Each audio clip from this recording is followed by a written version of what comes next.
All right, we're going to talk about racism. We're going to talk about identity theft. We're going to talk about why they use racism against us. And uh, first of all, racism was used against us to help cut us off from being a nation. Why was it important for them to cut us off from being a nation? It's because Esau, it was in his DNA, and he passed it along to all of his children that we received his birthright and his blessings, not his birthright, because you can't take somebody's birthright. Firstborn is firstborn, secondborn. You can't take birthright, but you can take the blessings of those people. You can take the blessings of the people,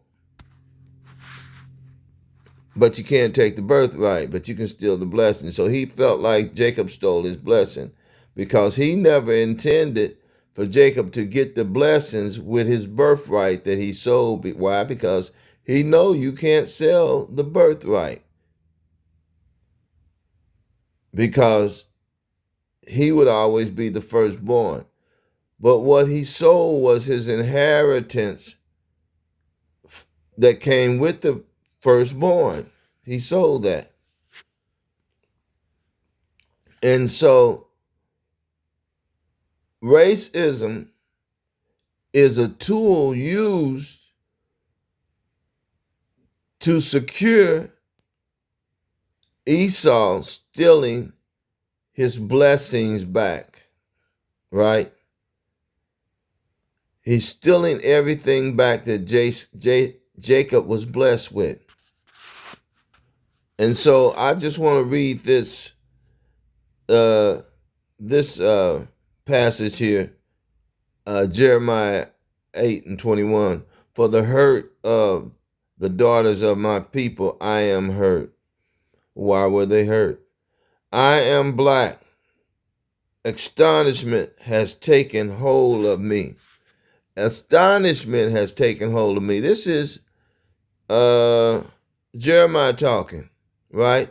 Because we were going in, this was a captivity. I got that information. I wish I had pulled it up so I could post it. Let's see if I got it somewhere. What I was trying to find is the exact timeline when all these prophets spoke. Jeremiah, Isaiah, all the prophets. There's a timeline what captivity they were prominent in, that they spoke and brought the message forth to the. Now Jeremiah is talking about uh, black women, Israelite women, right? There is no bomb. Okay, let's start at 21st verse again. For the hurt of the daughters of my people. There he's saying his daughters are hurt. I am hurt. Something's happening. He's hurt. And you read through Jeremiah, there's a lot going on with black women and the suffering that the slavery of another nation has put on them. They suffer the most.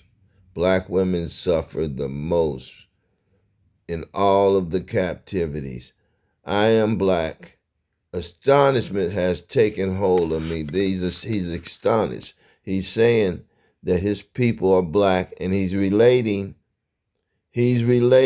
blackness with pain. And so a lot of people say that's not what he's doing. That's not what Solomon did. It's exactly what they were doing. Because the darker you were considered not you were considered hard to look at. Because you can look today, and we look around for the darkest people on the earth. You wouldn't call them the most beautiful people, because the expressions are hid in the darkness, right, of your skin. Your expressions are hid. Black people have smooth skin, right? But some of the features that come with that dark skin is related to your ancestors, is your ancestry. And A lot of times, dark-skinned people are treated the worst. So that forces unpleasant expressions to be on your face when you're suffering pain, right? Based on the color of your skin. And that can happen with your own people. It's still happening today. Your relatives, if you are too dark, they hide you in the back room, right? Okay, so astonishment has taken hold of me. This is Jeremiah. Is there no balm in Gilead? Now he's talking about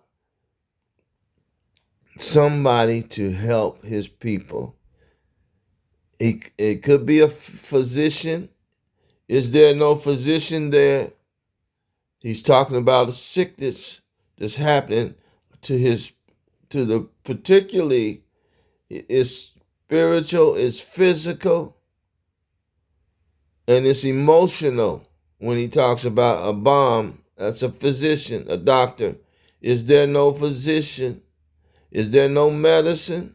Is there no physician? Why then is there not? He said, yeah. He said, why then is there not health of the daughter of my people recovery? If they are being healed, he's speaking to the Lord. And he's speaking it out. He's writing it down. If you have medicine, if you have a physician, where we are in captivity, the same things happening to us today. Medicine don't work for us. We have bad food. Medicine don't work for us. And if they give you medicine, it's only to calm down the symptoms. Doctors are not for us in this, the only reason they would treat you is because they don't want the repercussion, because they know that people know that they have medicine. Their medicine is curing other people, and their doctors know how to apply the healing, the medicine and the procedures to heal people. But when we steady come up lacking, and the medicine is hurting us, and the doctors are saying we don't know why, but you know how to apply the procedures to everybody else and get them healed. So it's a lot of repercussion can come with people, and we saw it in movies and everything. If the doctor is responsible for your life. If he say he knows what he's doing, he's gonna work on you and get you. He's responsible. A lot of times, revenge is taken out on him if the patient dies. So the doctor suffered a lot of repercussions. So that's what Jeremiah is doing now. Why then is there not health of the daughters of my people? Why are they not being healed? Spiritually, he's talking to the Most High. If you didn't provide this condition for us, and you want me, I'm preaching, I'm teaching, and they're not getting any better. But I'm the doctor, they're physical doctors, there's medicine. Why aren't you healing your daughters? That's the question. I had to go here because that's the question we ask ourselves when we look at the condition of black people, so-called black people. When we look at that condition, that's what started me to, start the analytical me to working, to rolling, for this thought that the Most High was giving me. This is why racism works, because we see ourselves in a condition on the bottom, and we have to ask. First thing we ask ourselves: why aren't we being healed? Why don't people look at us as equals? Why don't they see us as human beings? Why is the whole world against us? And if we don't know who we are, then we'll think that God did this to us. I'm going to take you somewhere else to show you a pattern happening here. Let's go over here to Isaiah. Yeah, we're going to Isaiah, first chapter, third verse. Okay? What's it saying here? The ox knoweth his owner, and the ass his master's crib. But Israel do not know, my people do not consider. That's what racism does. That's what them stealing our identity and using racism, because that would force us to think we don't even consider who we are. We won't consider that, because won't consider who we are. This is not the Most High condemning us for not. He knows the condition we're in. He's saying because of the condition you're in and because of racism, he's waking us up. Because of racism and you being cut off from being a nation and them putting blinders on you, you won't know who you are. And you won't even consider it. He's not beating you up for it. He's saying the condition you in will cause you, the world is in, the upside downness that they've turned the world into will force you to think, not to think, or force you to think that the Most High did this to you, which he did. But we, like I said, we did it to ourselves, right? We did this to ourselves when we considered that the grass was greener on the other side.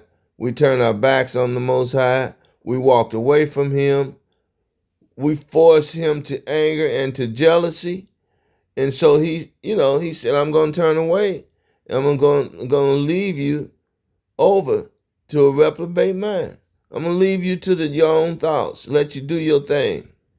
And when I'm going to send prophets to you, it's going to be a time where I'm going to deliver you after I scatter you, after I let them take you where they want to take you and use you like they want to use you, and eugenics, all kind of everything they did. Talking about Jacob's trouble.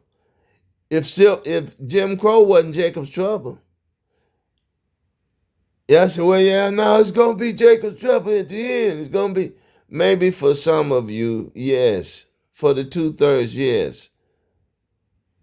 For the mulattoes who don't know that they are Israelites, and they all look alike. They look like they could be Esau, could be their father. Jacob could be their father. They know they mix. They say they mix.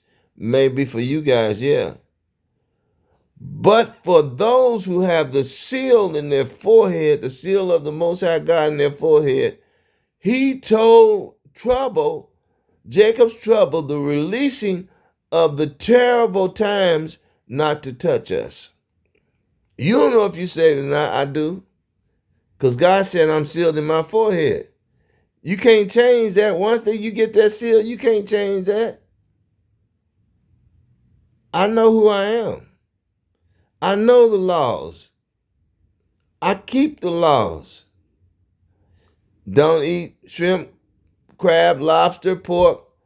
Only thing I eat coming out of that ocean is fish with scales and fins on them. I don't eat pork. I don't eat mushrooms, fungus. I know, what's supposed to be on your table, right?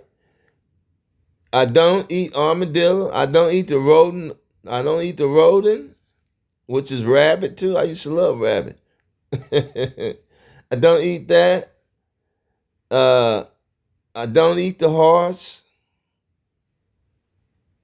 Hallelujah. Right? Okay, so you learn what you're not to eat. You don't have to eat. There's a lot of other stuff I eat, and I don't try not to eat a whole lot of stuff because I stick with the one diet because it's safer. Because everything's defiled. That's okay. We won't even consider. Why? Because we feel like Jesus is God's son. White Jesus is God's son. White people are Jesus' people. And Jesus and white people is God's chosen people on the earth. He put them in charge of everybody. And we say, okay, God put them in charge. He must wanted them there because he loved them. And we need to follow them and obey their laws. Nathan. Nathaniel, and all the rest of you who are you're delivering us over to the Pope. That's another story. Read the Secret Treaty of Verona. Okay? So we wouldn't even consider sinful nature, a sinful nation of people laden with iniquities, a seed of evildoers. When you read this, children that are corrupters, they have forsaken the Lord. See, here's the I told you we would. Now here's the bad part right here. They have forsaken the Lord. They have provoked the Holy One of Israel to anger. They are gone away backwards. We try. You know how you don't want to. Somebody. You're supposed to be facing somebody. You're supposed to be standing there in the presence of somebody, and you don't just turn away and walk away because you kind of feel fearful. You don't want them to know you're moving away from them. So you act like, yeah, I'm still here. I'm looking. I'm watching. I'm paying attention. But you eat in your mind. Your mind is trying to get farther away, far away as you can from the Holy One. They gone away backwards. In other words, you're acting like you're still with him, but you moved away spiritually from him. Why should ye be stricken any more? Ye will revolt more and more. The whole head is sick. The whole head is sick, and the whole heart is faint.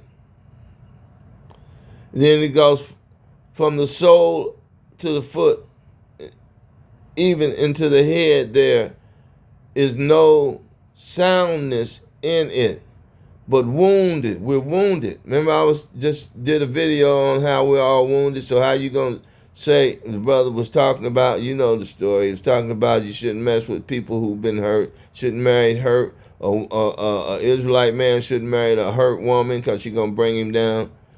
We all hurt. Israelite man is still hurt. Regardless of if he know who he is, he's still hurt. He's suffering from past injuries. Okay. He still got scars. Soundness in it. There's no soundness in it, but wounds. You're wounded and bruises. See that?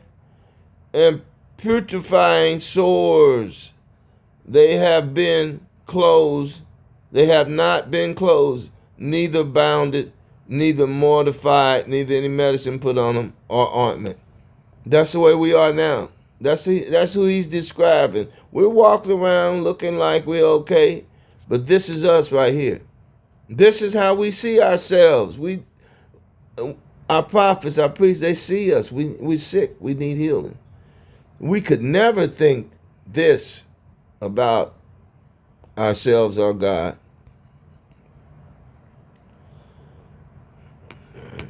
7 and 6. This is what they don't want you to see.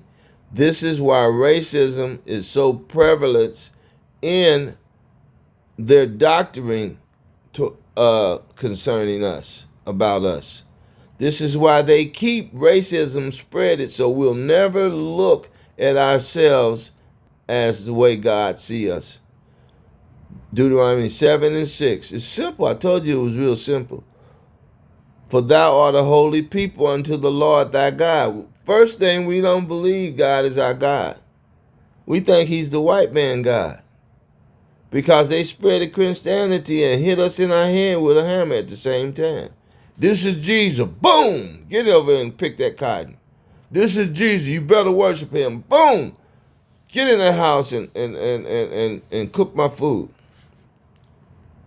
And all the things they did, they paraded themselves as religious. This is what religion expressed. This is why they created religion. Because they wanted you to think that they were godly people. Right? So you'll never see yourself as God sees you. He never stopped looking at you like this. He knew he created you. He knew he chosen you. You stop looking at yourself in this mirror. This is the mirror. This is the mirror that God put before you for you to observe observe yourself and walk in. This is that mirror image that Esau changed. And he said, no, this is how we see you. This is how God see you. You're thugs. You're nothing. You're not worth nothing. You're hip hoppers. Man, you're supposed to be out in the street shaking, just heathen whores, just proud of being a heathen. Your mind is gone. The daughters, Jeremiah talked a lot about our daughters, and God gave him the message that, how our daughters will look at these last days, how the daughters of Zion will look at these last days. And if you watch them around the world, around the globe, shaking, half dressed like whores and prostitutes, and shaking, their mind is gone. Their mind is gone. The chosen daughters of Zion, you see them in the Christian church, you see them everywhere. They're doing everything. And the world looked at them and said, that's exactly how we want them. We got to keep them like that because they are the nourishers. They nourish, they teach wisdom. They're supposed to be teaching wisdom. They're supposed to be the anchor of the family. But they're promoted as anchors of the family when they're doing Esau's business, bidding. You know, they teach you to go out and vote for Esau. They teach you to eat anything you want to eat. They teach you Christ is the Yahweh, Shah, and Yahweh is love you unconditional, and he could never harm you because he's only love. He's going to go against his Bible prophecy don't matter. What you do don't matter because he forgive you. You can lie to him. You can deceive him. You can trick him, and he'll forgive you. You can be unfaithful to him. He'll forgive you. You don't even have to explain to him now. You don't even have to explain to him. You say, Lord, you know my heart. I really want to, but this thing is just so hard. I just can't stop. Pleasure in my body, living in pleasure. Don't want to resist the devil at all. We in a bad condition, and our women and our children are in a worse condition. And our men, they just standing around looking like Adam did, because they don't want to offend them, because they know those women are these women and children are so far from God. Nobody can predict what they'll do. Right? We only see patterns, but we don't know if you're at that phase, at that frame of mind. It's a development. Evil is a development process. So, like Pharaoh, you get to your highest level of evil in Esau's kingdom, and nothing matters to you. Life, children, you can kill children, you can kill your husband, you can kill other people, you can lie, you can steal, you can cheat, you can destroy. That's the mindset of Esau. That was his blessing, to rule the world through violence. Violent words, hurt, anything that hurts you is anything you use to hurt somebody, you're committing violence on them. That's what needs to be taught to our Israelite brothers in these camps. That when they use words to hurt, that hurts, that's violence. We're serial domestic violence. We're serial against the women. That's the condition of the women. And if the brothers would start doing what Christ said do, and love the hurt people and restore them in the spirit of meekness. But instead, they've been overtaken by the same spirit, and now they go around serial hurting people over and over and over because their mother hurt them. She ran daddy out of the house, or she let daddy chastise him. He couldn't, mama's boys, they want to sit in mama's lap. They don't want daddy to say nothing to them. Some girls like that because the father's a disciplinary figure. All kind of reasons we got to get in and start looking at, man, because we can't ignore this any longer. Let's read. For thou art a holy people. That's what they're hiding with racism. The Lord thy God has chosen you. They're hiding the fact that they're not the chosen people, but we truly are. We truly are the chosen people. So therefore, our inheritance is the inheritance of the Israelite, the earth. Esau did not inherit the earth. He was used as a tool because God's foreknowledge, Yahweh's foreknowledge, predestinated us. He predestinated Esau too, to be there to wreak havoc on us, to turn us back to him. Just like the prodigal son, it was a metaphor. The prodigal son was a typology. I know y'all Israelites don't like to hear that, but typology is typology. It was a type of condition. It was a type of a event that would mirror and mimic what would happen to the Israelites and how they would turn because of the pig pen. Living in the pig pen, you'll get up and you say, I live much better when I'm living for the Most High God and living for Christ. I can be healed if I come back to the Most High God. And you know, you can go to 1 King 8:47 through 53 and read the deliverance of us. And when we deliver first, we go back and think who we are right here. We go back and think about who we are. And then we come to the conclusion that we were all wrong. God is not a hard taskmaster. Yahweh God, our God, is not a hard taskmaster. He's sitting here waiting. He did this. He's a covenant-keeping God. The Lord thy God has chosen thee to be a special people unto himself. He's a covenant-keeping God. He didn't walk away from us. He didn't cast us out.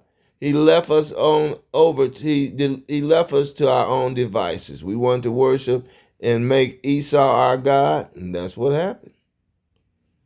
That's what happened. But I'm going to show you something else. I'm going to show you one more thing after this.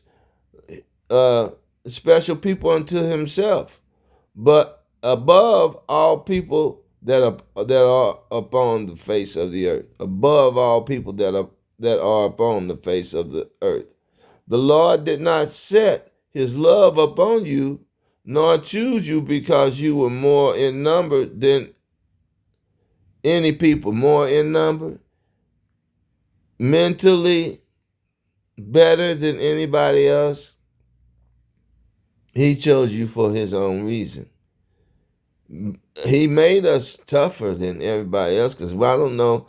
I don't see the way these people crying now because, the government ain't taking care of them no more. We've been through all that. We made it through. And they want to look at us and say, didn't y'all walk away from God, reject Jesus? Didn't y'all reject him? Y'all rejecting him every day. Well, last I heard he said, if you bless Israel, you'll be blessed. You curse them, you're going to be cursed. Now the curse is on you, the bitter cup. Now you can't handle it. You crying the first little bit of crumb off your table fall to the floor. You crying, oh, I dropped my bread. Yeah, you sure did. More in number. But for ye were fewer of all the people. He didn't choose you because you were great. You was only 12 tribes. You're only 12 kids against the world. Jacob had 12 sons against the world. That's what racism is doing. It hides you from knowing the love of God and that you're the chosen people and that he's standing there waiting on you to come back. And this is what you're going to do to come back real quick. Yeah. Let's see, did I get down here? I went too far. Yeah, it should be 1 King 8, 47. This is what you do to come back. You can come back here and look at it anytime. I'm sure. I won't mind.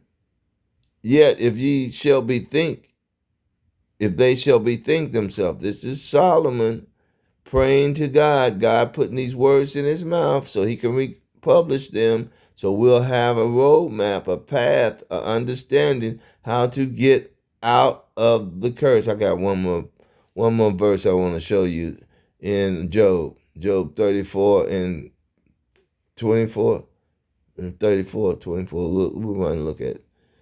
Yet if they shall bethink themselves in the land whether they were carried away captive, and repent and make supplications unto thee, supplication, prayer, ask thee for healing, ask for your mind to be healed, ask for healing of your body, acknowledge him to be your source of everything, and you denounce the United States, because we see now they ain't even worth even recognizing, because they have fallen and they've been the enemy for so long. Carried away captive, saying, we have sinned, make supplications unto thee in the land. They were carried away captive, saying, we have sinned, right? Then that was, more of what I was saying. We have sinned and have done perversely. We did everything you told us not to do. We have committed wickedness, and that was wicked. Even eating a shrimp, crab, or lobster, lying on our brothers and sisters, going into Christianity, which is still worshiping the white Jesus, the white guy, hiding their identity, teaching your children to hide their identity, to trust in a nation who do not mean you any good. Okay? And so return unto thee with all their heart and all their soul in the land of their enemies. Why would this be the land of our enemies when the earth was created for our sake? Because we left our position as the chosen, and we gave them the title deed, and we made them the beneficiary and the executor of our lives.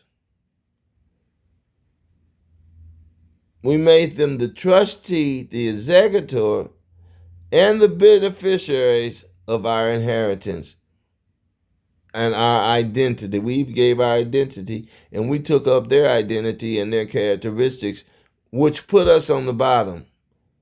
We are on the bottom because we identify with them. You get it? Are you getting it? We on the bottom because we identify with this wicked nation. How do we identify? By mimicking them, by them projecting our image in a mirror, the way they see us, not the way God sees us. And so we imitate what we see them expressing to us, how we look to them. And it's a false image. Really, it's not, because they created these monsters. They created monsters. Frankenstein effect, right? They said, hey, let's create a monster. The Israelites, okay? In the land of their enemies, which led them away captive, and pray unto thee. This is how you get out now. Solomon saying this, I'm going to write this down so as a roadmap, as a guide, so they can come back to you. God said, write it down. He said, I'm telling you what to say anyway, King Solomon. Pray unto thee toward their land, which thou gavest unto their fathers, right? He gave all that land. He had land, Canaan land, Jerusalem, all the way northern kingdom, from the Euphrates to the western seaboard. And America, that's far, that's over here, right where we at now in Turtle Island. He sent us here. He gave it to us. We were the only people that ever lived on this land until they came over here. He sent them over here with the long arm of the law, because we wasn't living right over here. We understood the custom, but we were still out of fellowship with the Most High. So he sent them over here to run us back to him. Okay? Captive which led them away captive unto thee, their land. He gave the land our fathers. He gave to that land. We got to look toward back toward the east and back toward us being the chosen people and us having a covenant with God and having laws and you know the moral, the dietary, the dress codes, you know, all of that, all but the sacrificial laws as far as the sin for sin. Christ is our sacrificial lamb. Okay, and he's our scapegoat too. I have built the house, and let's see. He gave their fathers the cities which thou hast chosen. The city which the city is talking about Jerusalem. Well, let's see. Is he talking about? Because yeah, he's talking about the city, New Jerusalem, which thou hast chosen, and the house which I have built for thy name, the temple of God. Solomon built the temple. Okay. Then hear their, verse 49, then hear thou their prayer. Okay, you gonna hear their prayer, Lord? Yeah, I'm telling you what to say, Solomon. Then hear thou their prayer and their supplications. Is they praying for stuff they need? They want to be restored. In heaven, you hear in heaven, thy dwelling place. You ain't got to come down and God gonna do it. No, he gonna hear you and then he gonna have you do it on the earth. And maintain their cause. And okay, the things they need, you gotta keep them because Esau is gonna constantly be running this racism trick, distilling their identity. He got his military there. Stay away from God. Stay away from your identity. Get back over here. You're a slave. You're nothing. You're nothing. You better stay in that mindset or I'm going to delete you. I'm going to hurt you. You know I'm big and bad. God don't love you. You're nothing. I'm God. It's Esau. This is the propaganda. Cutting us off, keeping us cutting off so we won't look back toward God to find out who we are because they're presenting an image for us to look at. In other words, the lying mirror.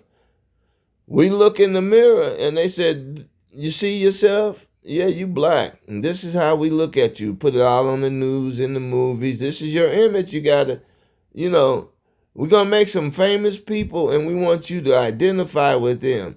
Hip hop, bitches, whores, you know, movies with black people hurting black people, you know. Poverty, it's black people. The news, that's black people doing all the crimes. That's how we see ourselves. And then they glorified that image with the hip hops and the movies, and they said, "This is how we will promote you if you walk in this image and take this image for yourselves and promote it in your neighborhoods. Then we will pay you, Roland Martin. We will pay the Vicky Dillers and." You know, it's still calling us black. Foundation Black America, the YNs, the political system. If you support all of that and get your people to support it, you'll be delivering them over to us. If you say you're a religious organization just to keep the Southern poverty, you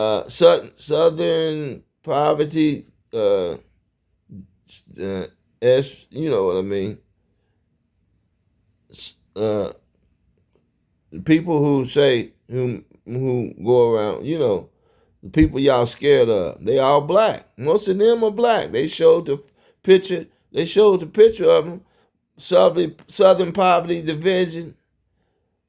Southern Poverty Division. Is that poverty?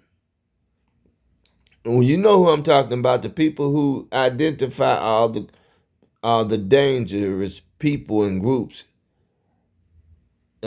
in America. They are black, and they are calling us. They put us at the top of the list. I had that list right here. Southern poverty, Southern. Let's see. I had that list. Okay, but anyway, they have declared us the top of the list for the most dangerous people on earth. The black people, they call us black. And the people who did the most harm and crime and theft and destruction on the earth, they considered them no threat down at the bottom of the bottom, the 20th. They're on the bottom 20. It's 20 altogether. They classified as dangerous groups. And they got us at the top, and they got us at the top, and the clans and white supremacy at the bottom. You don't have to worry about them because they haven't done anything. Okay, so this is the prayer. And forgive, maintain their cause. Look in verse 49, the bottom.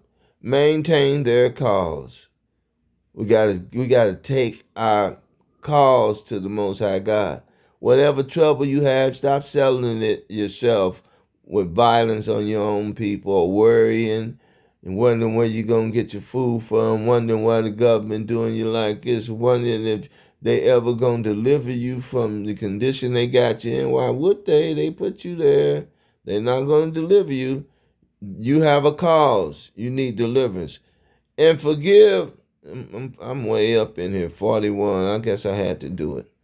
And forgive thy people that have sinned against thee, and all their transgressions wherein they have transgressed against thee, and give them compassion before them who carry them captives, that they may have compassion on them. So when you do this and God shows you compassion, the people gonna have compassion. We see it happening now.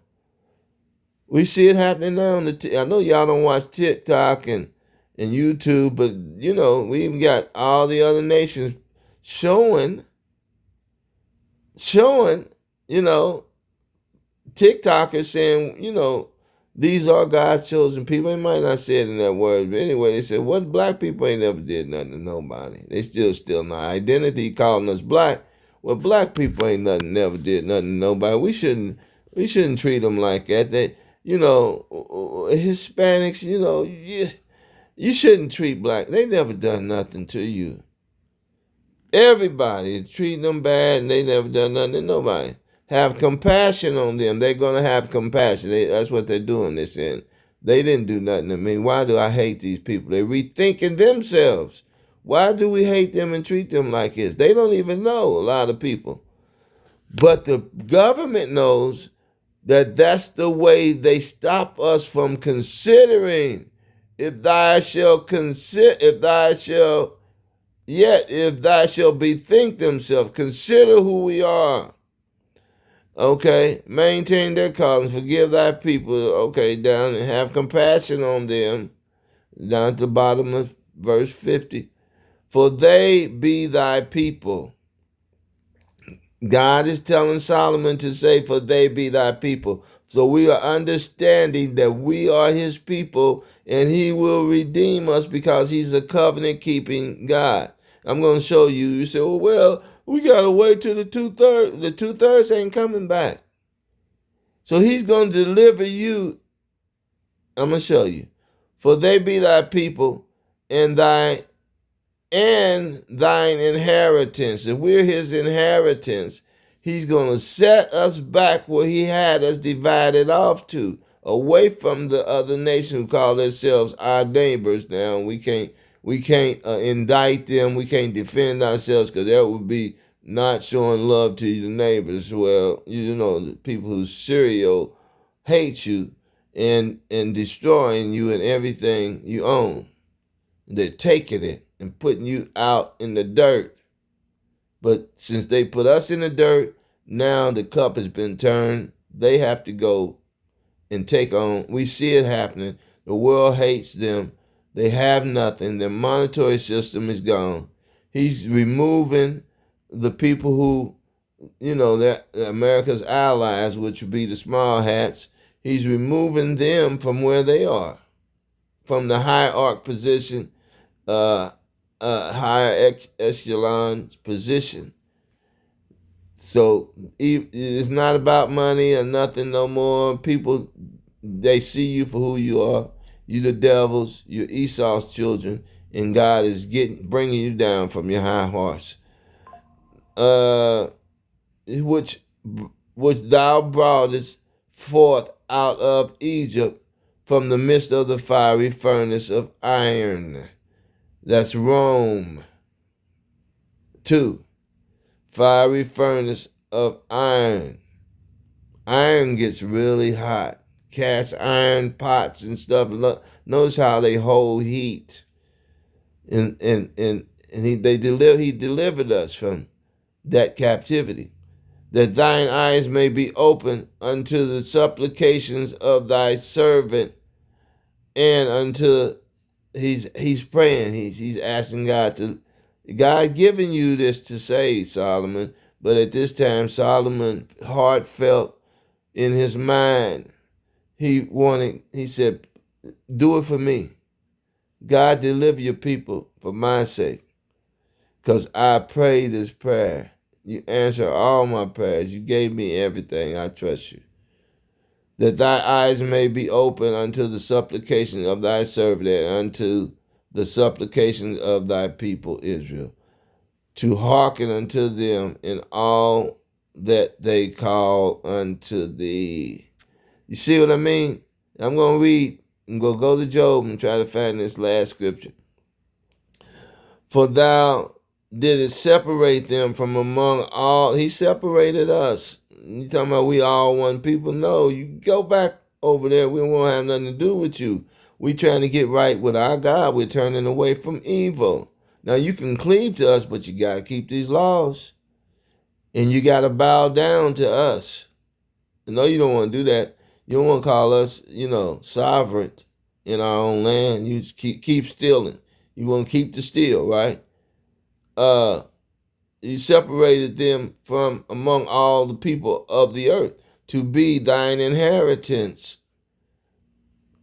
You God's inheritance. That means you inherit what's his. You're his. We are his beneficiaries. What's his is ours. As thou speakest by the hand of Moses thy servant, when thou broughtest our fathers out of Egypt. Now, okay, we're right here in Job 34 and 29. And God is the Most High is speaking to us, trying to show us how he delivers and how he works. This is how he works, how he deliver, how he work with people. Here it is, verse 29. When he giveth quietness, who then can make trouble? So if he give you peace in your land, I don't care how the other nations want, it's happening now with us right now. They want us to come out on the streets so they can cause chaos on us.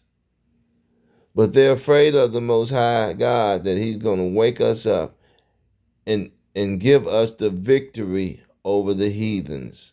Straight up fighting. He's going to give us, he's going to revenge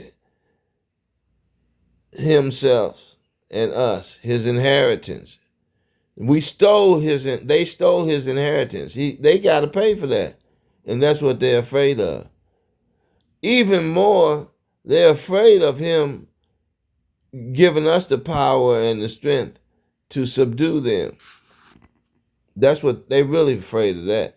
Because we are the people they actually turn their hate and their violence toward.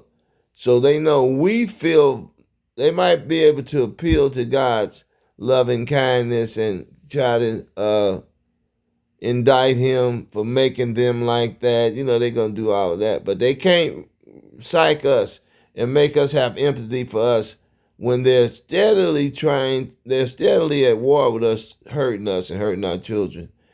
And that's how they are, because the regime today is begging the people to forgive them and let them get through the straight. Let us get our stuff through. You stopping us from existing. This is the cry that's coming out of that White House to Iran. Don't harm us. Let us through. We gotta live. When you deleted that man's father, his mother, his wife, and his daughter, and you got the damn nerve to stand up and ask you, just forgive, just look over it. That's how they think. They ain't don't that sound familiar? Just look over and let us get through, get our stuff through. Our soldiers ain't 8 days. We're featured soldiers. That's what they said. We're featured soldiers. They're not mad at us, some of us, but they're showing their humanity too. And they're showing it's a difference between us and them. They're not like us. They are not like humans. They are not human. They're not humane. They don't have any empathy or sympathy or love for anybody but themselves. That's a perfect example of who the devil is and his people. You say, well, the white man ain't the devil. The white man is Esau, and Esau incorporated the tactics of Satan and his spiritual beings to subdue the world. And to subdue the earth, you have to bind the strong man before you can spoil his goods. The Israelites are the strong men because the earth belongs to us. We walked away from it. You said, now that they have walked away from God, let's keep them divided from him. Let's get rid of all traces of who they are, their identity, so they can't get back to God. So all praise to the Most High. It's been almost an hour, so we hope you guys can really understand this. Let's see. For his new revenge by the hand of his children. I want to play this video. This will kind of explain. Let's kind of put the cap on what we were talking about today. Israel, for his new revenge by the hand of his children, Israel. He will revenge by the hand of his children, Israel. He will revenge. What does it profit a man to gain the world just to lose his soul? Babylon is falling, let the world be told. Now the curses from the bitter cup to the wicked, it's your turn to drink. To the dirt, Babylon is falling, sink, sink, sink. They laugh, they scoff, they mock his name, saying we'll rule forever. We are the guys on the earth, and yes, wicked is our name. So for his name's sake, he will revenge. For his name's sake, he will. Though they disregard his presence, yes, he will revenge.